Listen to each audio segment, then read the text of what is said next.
الحمد لله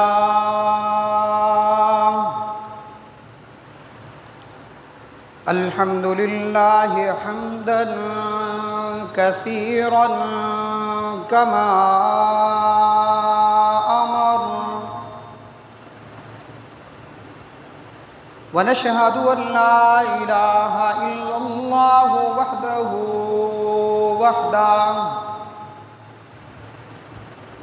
وحده لا شريك له في الخلق والأمر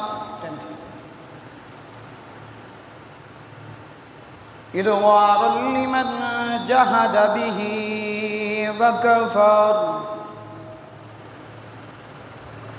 ونشهد أن سيدنا ومولانا محمدا عبده ورسوله المبعوث إلى الأسود والأحمر لتتميم مكارم الأخلاق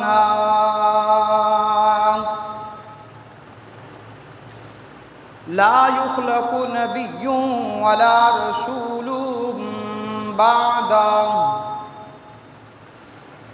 لا يخلق نبي ولا رسول بعده ولا أمة بعد أمتي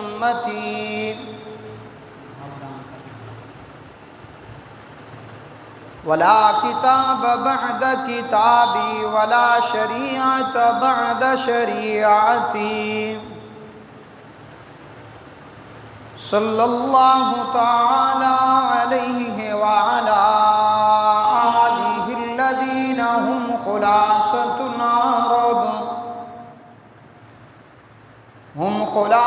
العرب العرباء وخير الخلائق بعد الأنبياء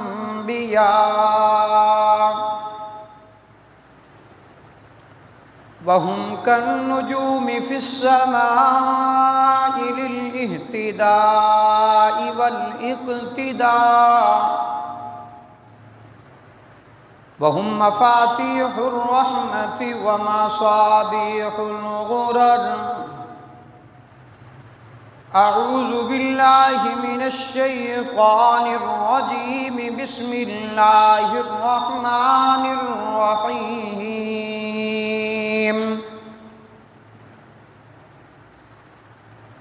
وَإِذْ يَمْكُرُ بِكَ الَّذِينَ كَفَرُوا لِيُثْبِتُوكَ أَوْ يَقْتُلُوكَ أَوْ يُخْرِجُوكَ وَيَمْكُرُونَ وَيَمْكُرُ اللَّهُ وَاللَّهُ خَيْرُ الْمَاكِرِينَ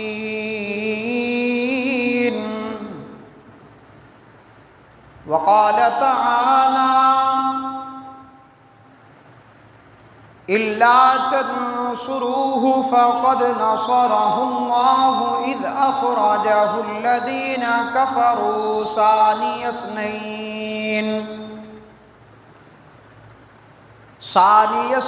إذ هما في الغار إذ يقول لصاحبه لا تحزن إن الله معنا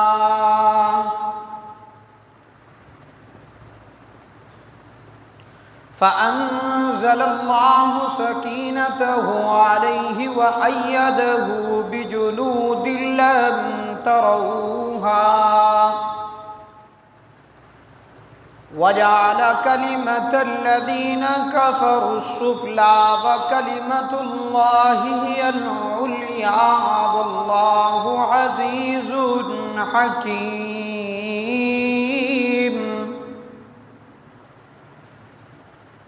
وقال النبي صلى الله عليه وسلم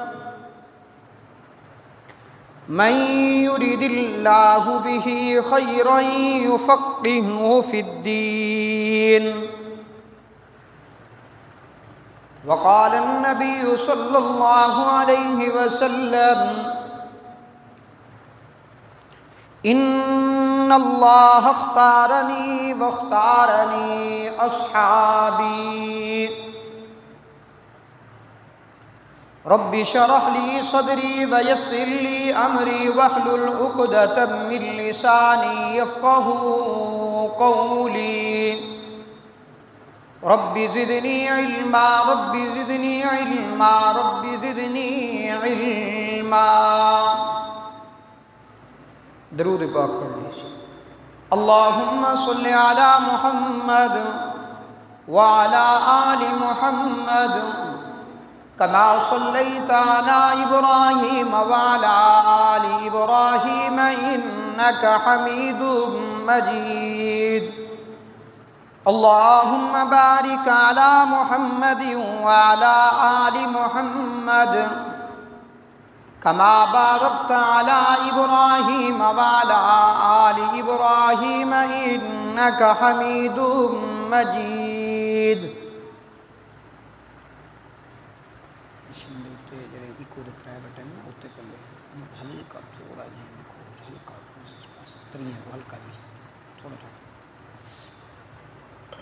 واجب الاحترام سامعین محترم، معزز بھائیوں، دوستوں، بزرگوں، آج یہاں ہم جامعہ مسجد ابراہیمی جلال آباد میں جمعہ کی نشست میں جمع ہیں، اور آج کا یہ جمعہ ماہ صفر المظفر سن 1445 ہجری کا آج دوسرا جمعۃ المبارک ہے۔ ماہ ستمبر سن 2023 کا پہلا جمعۃ المبارک ہے، 1 ستمبر سن 2023۔ دعا ہے رب العزت سے کہ رب العالمین مجھ گناہگار کو صحیح حق سچ کہنے کی اور پھر ہم سب کو اس پہ عمل کرنے کی توفیق عطا فرمائے۔ اس رب العزت کا ہم جتنا بھی شکر ادا کریں کم ہے۔ اس نے ہمیں اپنے دروازے پر سب سے پہلے آنے میں توفیق دی ہی، یہ اس کا کرم ہے۔ فرمایا جو سب سے پہلے آتا ہے وہ سب سے زیادہ اجر و ثواب لے کے جاتا ہے، جو بعد میں آتا ہے وہ کچھ کم، جو اس سے بعد میں آتا ہے وہ کچھ کم۔ چلتے چلتے جب امام خطبہ کے لیے منبر پر بیٹھتا ہے، کھڑا ہوتا ہے، تو فرشتے بھی نامہ اعمال ٹھپ کر کے وہ بھی جمعے میں مصروف ہو جاتے ہیں۔ آپ اندازہ کریں کہ اللہ کی رحمت جو ہے وہ بندوں کی متلاشی ہے، کب بندہ میرے در پہ آئے اور میں اس کی بخشش کے اعلان کر دوں۔ حدیث پاک میں آتا ہے جہاں کہیں ذکر کی محفل ہوتی ہے، یہ بھی ذکر ہو رہا ہے، یہ اللہ کے رسول کا ذکر ہونا ہے، ہجرت کا سفر اس کا ہم نے آج ذکر کرنا ہے، تو یہ اللہ کے نبی کی سیرت بیان کرنا، اس سے بڑا ذکر اور کون سا ہو سکتا ہے؟ تو قرآن نے بھی کہا یا ایھا الذین آمنوا اذا نودی للصلاۃ من یوم الجمعۃ فاسعوا الی ذکر اللہ، اللہ کے ذکر کے لیے دوڑ پڑو۔ تو حدیث پاک میں آتا ہے رب العزت جاننے کے باوجود اللہ سے کون سی بات مخفی ہے، پہچاننے کے باوجود فرشتوں سے سوال ہوتا ہے، میرے فرشتوں مجھے بتاؤ یہ جلال آباد جامعہ مسجد ابراہیمی جلال آباد میں یہ لوگ اس وقت کیا کرنے آئے تھے؟ جاننے کے باوجود پتہ ہے، اللہ کو تو پتہ ہے، کل ہم اس وقت یہاں پر تھے؟ بالکل نہیں تھے۔ اس طرح کل ہم نے جمعہ کی نماز یعنی ادا کی، کل ہم نے 4 فرض پڑھے، آج ہم نے 2 پڑھنے، کل ہم نے صرف فرض پڑھے تھے۔ اس طرح جمعے کی محفل اور جمعے کا ذکر اس طرح نہیں ہوا تھا۔ تو رب العالمین پوچھتے ہیں کہ یہ بندے کل نظر نہیں آئے، پرسوں نہیں تھے، اس سے اگلے دن نہیں تھے، پھر کل نہیں ہوں گے، یہ آج کے دن اس وقت میرے بندے مسجد میں کیا کرنے آئے تھے؟ رب العزت جب پوچھتے ہیں تو فرشتے بتلاتے ہیں الہ العالمین یہ بندے تیرا ذکر کرنے آئے تھے، کچھ ذکر کرنے والے تھے، کچھ ذکر سننے والے تھے، محفل ذکر لگی ہوئی تھی۔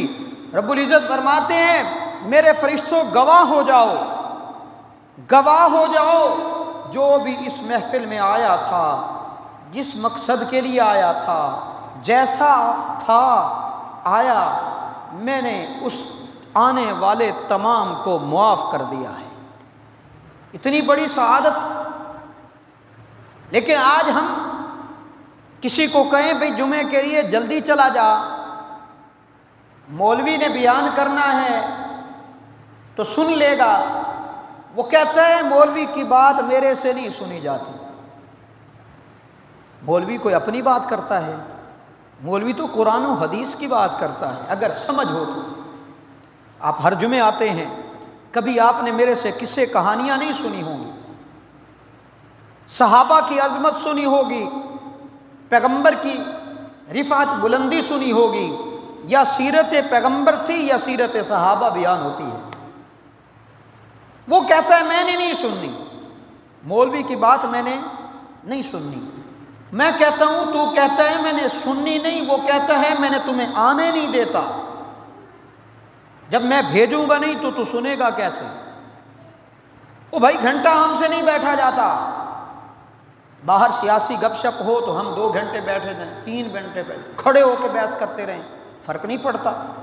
لیکن مسجد میں آنے کے لیے اگر 1 منٹ اوپر ہو گیا تو اب مولوی کی بھی خیر نہیں ہے۔ دوست نہیں آئے، نہیں تو ایک بڑی سخت بات سنانے لگا ہوں۔ حدیث پاک میں آتا ہے مومن اور منافق کی مثال، منافق کو دیکھنا ہو نا، مومن مسجد میں خوش ہوتا ہے، منافق مسجد سے بھاگتا ہے۔ اس سے بڑی بات میرے پاس نہیں ہے۔ بہرحال آپ آئے ہیں، یہ اللہ کی توفیق سے ہے، اللہ کا شکر ادا کیا کریں۔ بلا تمہید میں اپنی بات کا آغاز کروں جہاں سے میں نے بات کو چھوڑا تھا، سابقہ جمعہ میں، کیونکہ سفر المظفر میں ہجرت رسول صلی اللہ علیہ وسلم ہے۔ ہجرت میں نے عرض کیا تھا اپنے گھر کو چھوڑنا، کنبے قبیلے برادری کو چھوڑنا، یہ بڑا مشکل ہوتا ہے، لیکن دین اسلام کے لیے صحابہ نے گھر بار چھوڑا، وطن چھوڑا، کنبہ قبیلہ چھوڑا، برادری چھوڑی، رشتہ دار چھوڑے، ماں باپ چھوڑے، بیوی بچے چھوڑے، اولاد چھوڑی، زمین چھوڑی، پراپرٹی، ہر چیز چھوڑ دی۔ جب اللہ کے رسول کا نام آیا تو صحابہ نے سب کچھ قربان کر دیا، اللہ کے رسول کے نام پر اپنے آپ کو قربان کرنا بھی فخر سمجھا۔ وہ وقت جب اللہ کے رسول کی ہجرت کا وقت آیا، رحمت عالم صلی اللہ علیہ وسلم تشریف فرما ہے، مدینہ طیبہ کا وفد آتا ہے، اللہ کے رسول ہم آپ کو لینے آئے ہیں، آپ مکہ میں رہتے ہوئے آپ دین اسلام کی اشاعت صحیح طرح نہیں ہو سکے گی آپ سے۔ رحمت عالم صلی اللہ علیہ وسلم سے کہا کہ آپ مدینہ طیبہ میں چلیں، ہم آپ کا دفاع بھی کریں گے، آپ کی حفاظت بھی کریں گے، آپ کی امداد مدد بھی کریں گے۔ اتنے میں اللہ کے رسول نے صلی اللہ علیہ وسلم نے اپنے چچا حضرت عباس کو بلایا جو اس وقت ابھی مسلمان نہیں تھے۔ فرمایا چچا مدینہ والے مجھے لینے آئے ہیں، میں چلا جاؤں ان کے ساتھ یا نہ جاؤں؟ سیدنا حضرت عباس رضی اللہ تعالیٰ عنہ بعد میں مسلمان ہو چکے، لیکن اس وقت مسلمان نہیں تھے۔ عرض کرنے لگے مدینہ والوں کی طرف منہ کر کے کہنے لگے، مخاطب کر کے کہنے لگے مدینہ والوں سن لو، جب تم میرے بھتیجے کو یہاں سے لے کر جاؤ گے پھر مکہ والے بھی تمہاری دشمنی پر اتر آئیں گے، عرب و عجم تمہاری دشمنی پر اترے گا، ابو جہل عتبہ شیبہ تمہاری دشمنی پر اتریں گے، پھر وہ مدینہ پر بھی حملہ آور ہوں گے، محمد عربی صلی اللہ علیہ وسلم کی دشمنی میں اتریں گے۔ اگر تم کل میرے بھتیجے کی حفاظت کر سکو تو لے جاؤ، اگر کل تم یہ کہو کہ ہم مجبور ہیں محمد، ہم مجبور ہو چکے ہیں، ہم آپ کی حفاظت نہیں کر سکتے، تو پھر سن لو کہ میرے بھتیجے کو لے کے جانے کی ضرورت نہیں ہے۔ جب مدینہ والوں نے یوں سنا، حضرت عباس کی بات سننے کے بعد مدینہ والوں نے اللہ کے رسول سے عرض کی کہ اللہ کے رسول ہم نے بھی آپ سے کچھ بات کرنی ہے، علیحدگی میں کرنی ہے، عباس کے سامنے بات نہیں کرنی۔ اللہ کے رسول آپ کے چچا نے تو اپنا موقف سنا دیا، اب ہمارا موقف بھی سن لیجئے نا۔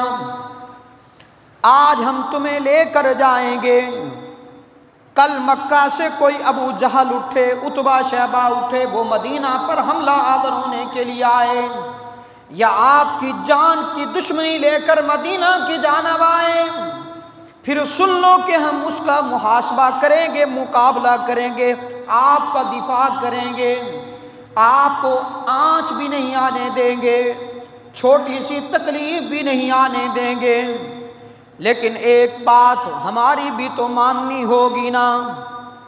محبوب کل جب مکہ کے حالات بدل جائیں گے، مکہ والے مسلمان ہو گئے، مکہ کے حالات سازگار ہو گئے، پھر ایسا تو نہیں ہوگا کہ آپ ہمیں چھوڑ کر مکہ کی جانب واپس آئیں۔ واہ مدینہ والو، تمہارے مطالبے پہ کیوں نہ قربان جاؤں۔ اللہ کے رسول نے مطالبہ سننے کے بعد فرمایا، مدینہ والو پھر سن لو، اگر تم میرے دفاع میں اٹھو گے، اگر تم میری حفاظت کرو گے، میرے صحابہ کو پناہ دو گے، تو پھر سن لو، محمد رہے گا بھی تمہارے اندر، جیے گا بھی تمہارے اندر، اور مرے گا بھی تمہارے اندر۔ میں نہیں چھوڑنے والا تمہیں مدینہ والو۔ پھر یہاں سے چلے آگے ادبی صاحب کا جمعہ بات ہو رہی تھی، یہاں سے چلے مشرکین مکہ، پیغمبر کو نہ پایا تو ابو جہل اتبا شیبہ نے پلان بنایا، ابو بکر کے دروازے پہ جانا ہوگا۔ دستک دی، حضرت اسماء آئی، پوچھا تیرا باپ کہاں ہے؟ کہا پتہ بھی ہے، بتاؤں گی نہیں۔ اس بدبخت نے تھپڑ رسید کیا، حضرت اسماء زمین پر گری، یہاں چوٹ آئی، پٹی باندھی گئی۔ حضرت اسماء کی ذمہ داری تھی، ڈیوٹی تھی کہ وہ کھانا پیغمبر اور اپنے باپ ابو بکر تک پہنچایا کرتی تھی۔ رحمت عالم صلی اللہ علیہ وسلم غار سور کی بلندی پر ابو بکر لے کر جب چڑھا، 6000 فٹ کی بلندی ابو بکر نے پیغمبر کو کندھوں پہ سوار کیا، بلندی چڑھتے گئے، جب غار کے دروازے پر پہنچے تو اللہ کے رسول کو بٹھا دیا، ابو بکر اندر جاتے ہیں، صفائی کرتے ہیں۔ یہاں پر بات تھی صاحب کا جمعہ میں، صفائی کرنے کے بعد ایک سوراخ جو بچا اس میں اپنی ایڑی رکھ دی، باقی سب میں چادر پھاڑ کر رکھتے چلے گئے۔ پھر پیغمبر کو اندر بلایا اور پیغمبر کو اپنی گود میں سلایا۔ ادھر اسماء اور اسماء کی بہن اور اسماء کے بھائی، پورا خاندان ابو بکر کا پیغمبر کی خدمت میں لگا ہوا ہے، خادم بھی خدمت میں ہے، بیٹا بھی خدمت میں ہے، بیٹیاں بھی خدمت میں ہیں، کھانا بناتی ہیں اور پہنچایا کرتی ہیں۔ حضرت اسماء کی ذمہ داری تھی کھانا لے کر اللہ کے رسول کے پاس پہنچانا تھا۔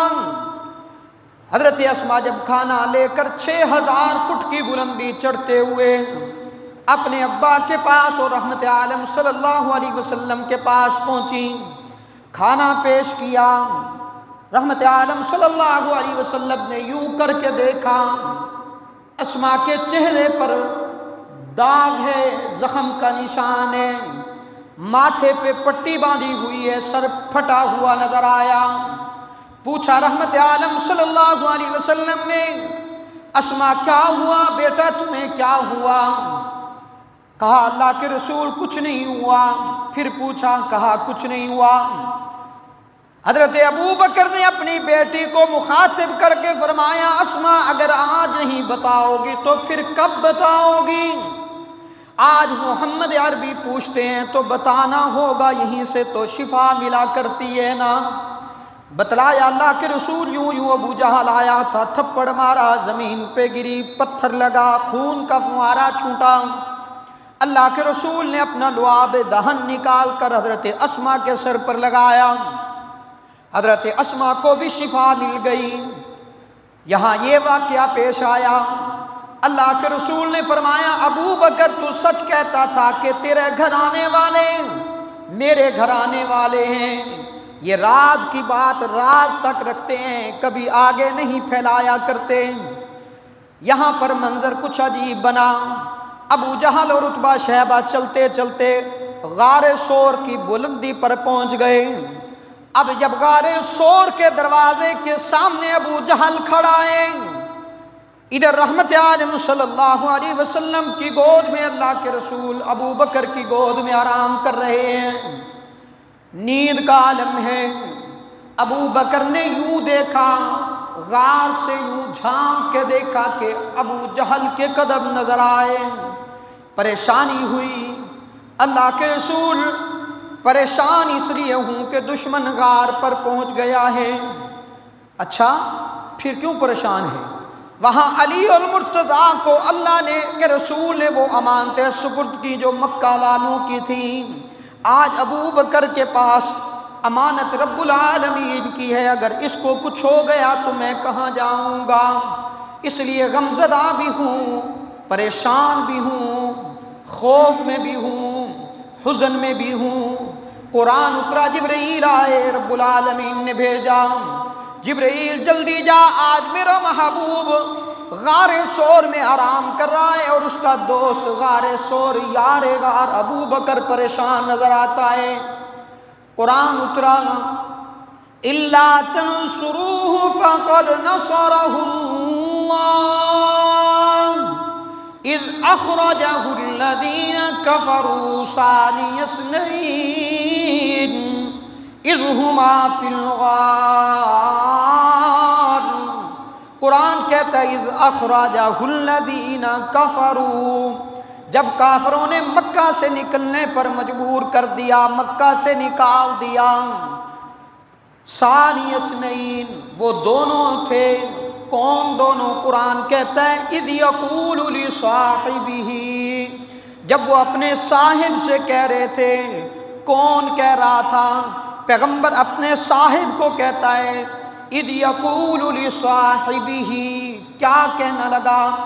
لا تحزن ان اللہ معنا، میرے یار غار ابو بکر لا تحزن، غم نہ کر، حزن نہ کر، پریشانی نہ کر، اس لیے کہ ان اللہ معنا، بے شک اللہ ہمارے ساتھ ہے۔ جب میں مکہ سے نکلا تھا ابو جہل کے کندھوں سے کندھا رگڑتے ہوئے نکلا تھا، مشرکین اس وقت بھی میرا ناخن بھی نہیں بگاڑ سکے، توڑ سکے۔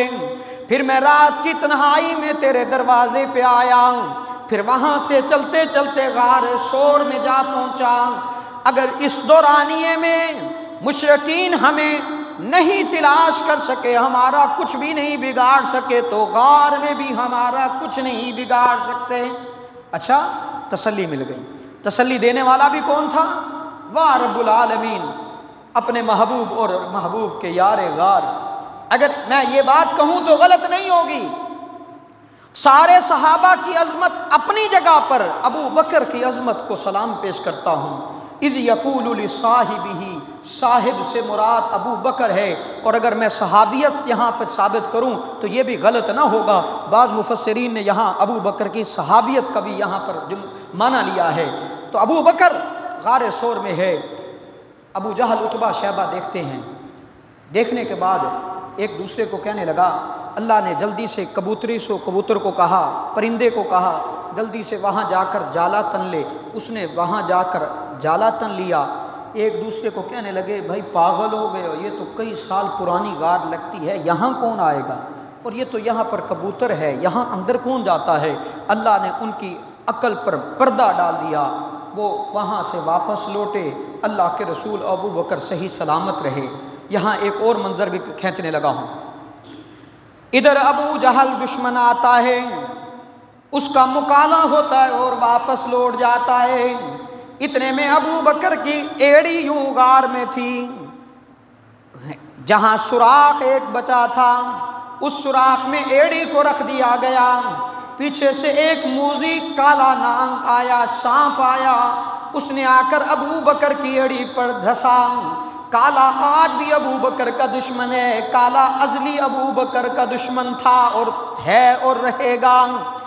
اس نے ابو بکر کی ایڑی پر یوں ڈنگ مارا، ابو بکر صدیق غمزدہ ہوئے، تکلیف ہوئی، سوچا کہ پیغمبر کو نہ جگاؤں تو بہتر ہوگا۔ اللہ کے رسول کی نیند خراب ہو جائے گی، آرام میں خلل آ جائے گا۔ اتنے میں ابو بکر کی تکلیف اتنی بڑھ گئی کہ ابو بکر کی آنکھوں سے آنسو کا قطرہ ٹپکا نیچے آیا۔ یوں اللہ کے رسول گود میں آرام فرمائے، ابو بکر کے آنسو کا قطرہ رحمت عالم صلی اللہ علیہ وسلم کے رخسار انور پر آ کر گرا۔ یہاں عرض کرنے لگا ہوں، بعض علماء کہتے ہیں کہ اللہ کے رسول کے جسم اقدس کے ساتھ ناپاک مکھی نہیں بیٹھی، پاک بیٹھی ہے، لیکن میں جملہ ایک عرض کرنے لگا ہوں، سننے گا۔ رحمت عالم صلی اللہ علیہ وسلم کے جسم اقدس پر ناپاک یا پاک مکھی بیٹھی ہی نہیں آج تک، اور پیغمبر کے بستر پر ناپاک عورت کبھی نہیں آئی، اور پیغمبر کے رخسار انور پر یہ جو قطرہ گرا ہے، میں کہوں گا یہ بھی مومن کا قطرہ تھا، بلکہ مومن اعظم کا قطرہ تھا۔ یہاں پر یہ منظر ہوا، ابو بکر کی ایک خواہش تھی، اپنی آرزو پیش کیا کرتے تھے اللہ کے رسول کے سامنے، فرمایا النظر الی وجہ رسول اللہ صلی اللہ علیہ وسلم، اللہ کے رسول میری آرزو یہ ہے کہ چہرہ انور آپ کا ہو اور آنکھیں ابو بکر کی ہوں اور ابو بکر تکتا رہ جائے۔ یہ آرزو ابو بکر کی ایسی پوری ہوئی، غار سور کے اندر 3 راتیں اللہ کے رسول ابو بکر کی گود میں آرام کرتے ہیں، اور اللہ کے رسول کا چہرہ انور ہے اور ابو بکر یوں تکتا چلا جاتا ہے۔ النظر الی وجہ رسول اللہ صلی اللہ علیہ وسلم، رب العالمین نے بھی اپنے محبوب کے یار غار کی آرزو کو یوں پورا کیا، فرمایا ہوگا ابو بکر آج یہاں پر دنیا والوں میں سے کوئی نہیں، تو ہے اور تیرا یار ہے، دیکھتا جا اور تکتا اور اپنی حسرت پوری کرتا چلا جا۔ سیدنا فاروق اعظم نے بھی کہا ابو بکر ساری زندگی کی میری عبادت لے لو، تہجدیں لے لو، روزے لے لو، ہر چیز کی عبادت لے لو، وہ غار سور والی 3 راتوں میں سے 1 رات کا کچھ حصہ دے دینا۔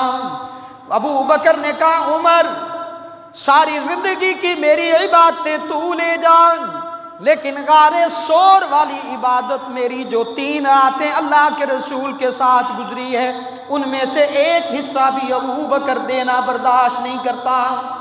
غار سور سے نکلتے ہیں، اللہ کے رسول اور ابو بکر یہاں سے نکلے، 3 راتیں غار سور میں گزارنے کے بعد اگلا سفر شروع کیا۔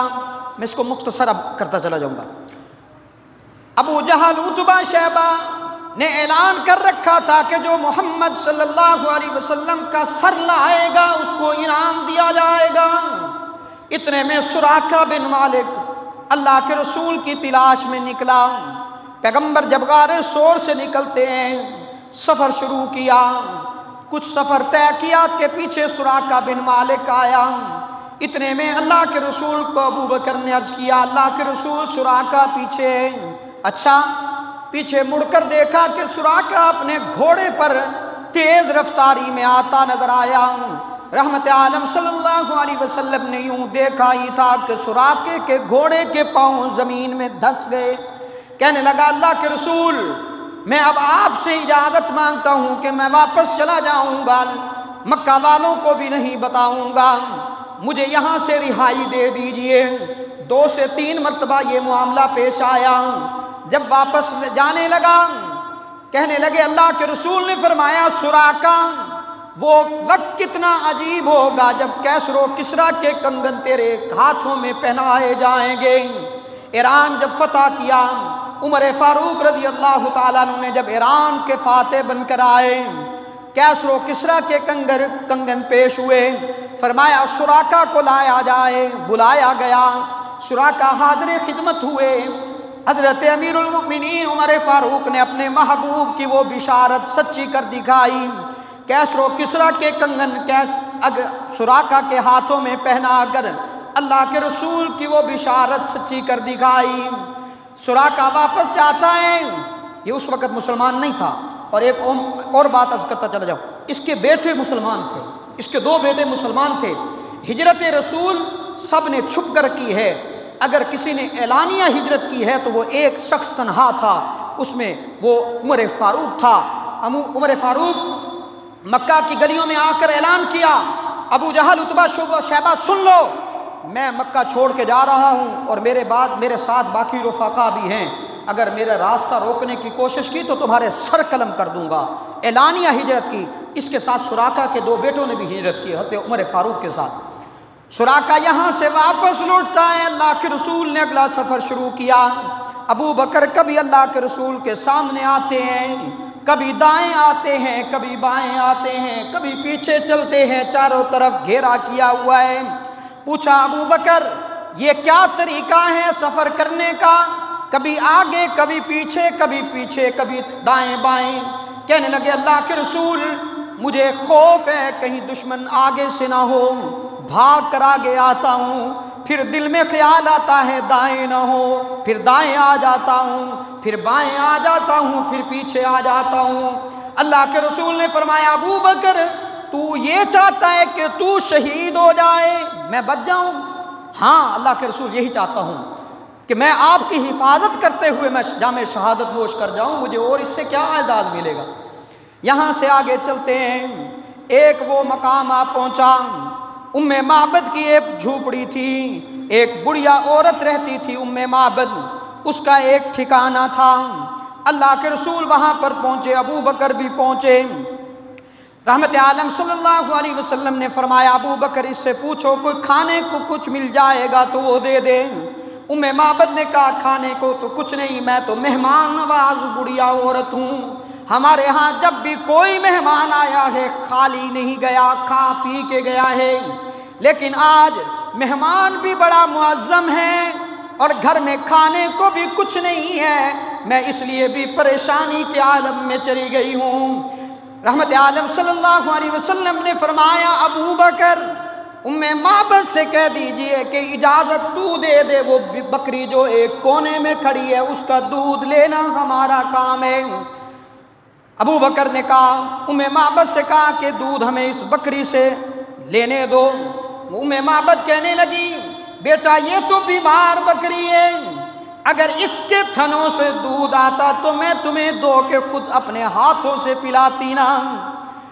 اچھا، ام معبد نے جب یہ کہا تو ابو بکر نے کہا ام معبد اجازت دینا تیرا کام ہے، دودھ لینا ہمارا کام ہے نا۔ اجازت ہو گئی۔ اللہ کے رسول نے اس بیمار بکری پر یوں ہاتھ پھیرا، ابھی ہاتھ پھیرنے کی دیر تھی، بیمار بکری بھی تر و تازہ نظر آئی، تھنوں میں دودھ یوں لگتا تھا جیسے بہنے کے قریب ہو گیا ہو۔ گھر کے سارے برتن لائے گئے، ایک کے بعد دوسرا تیسرا، دودھ دوہتے چلے گئے، ابو بکر دیتے چلے گئے۔ اتنے میں جب گھر کے سارے برتن بھر گئے، پھر اللہ کے رسول نے خود بھی دودھ پیا اور ابو بکر نے دودھ پی کر سیر ہو گئے۔ یہاں سے کچھ سفر آگے کیا، شام کا وقت قریب تھا، ام معبد کا شوہر گھر آیا، آ کر کہنے لگا کہ مجھے لگتا ہے آج گھر میں کوئی مہمان تھا۔ بڑھیا کہنے لگی بالکل آج مہمان تھے، 2 شخص تھے اور بڑے عظیم انسان تھے، اس کے چہرے سے یوں لگتا تھا جیسے نورانیت آ رہی ہو، سارا منظر کھینچ کر، وقت نہیں ہے تو نہیں تو اشعار کی صورت میں، عربی کے اشعار ہیں پڑھ کے سناتا، لیکن انشاءاللہ زندگی رہی تو محبوب کی سیرت میں کبھی پھر سناؤں گا۔ ام معبد کہنے لگی وہ اتنا خوبصورت حسین و محجبین چہرہ تھا، اس جیسا چہرہ میں نے آج تک نہیں دیکھا۔ ساری صفات بیان کرنے کے بعد اس کے شوہر نے سننے کے بعد کہا پھر ہم یہاں پر کیوں بیٹھے ہیں، جہاں وہ گیا ہے ہم اس کے پیچھے چلیں گے۔ اس کا منشا یہ تھا، اس نے کئی ہزار سال پہلے علماء نے لکھا ہے، نسل در نسل یا کئی سال پہلے کہہ لیا جائے کہ وہاں انہوں نے اپنا ڈیرا ڈال رکھا تھا نسل در نسل، کہ انہوں نے تورات اور زبور انجیل میں پڑھا تھا کہ آخری نبی آئے گا اور اس کا یہ سفر ہجرت ہوگا اور ہجرت کے سفر میں وہ اس جھوپڑی پر ٹھہرے گا۔ اور ام معبد کے شوہر نے کہا اب یہاں ہمارا رہنا نہیں بنتا، چل ہم ان کے پیچھے چلتے ہیں۔ محبوب صلی اللہ علیہ وسلم کے ساتھ ابو بکر بھی اور پیغمبر علیہ الصلوۃ والسلام یہ سفر کرتے چلے گئے، اور ادھر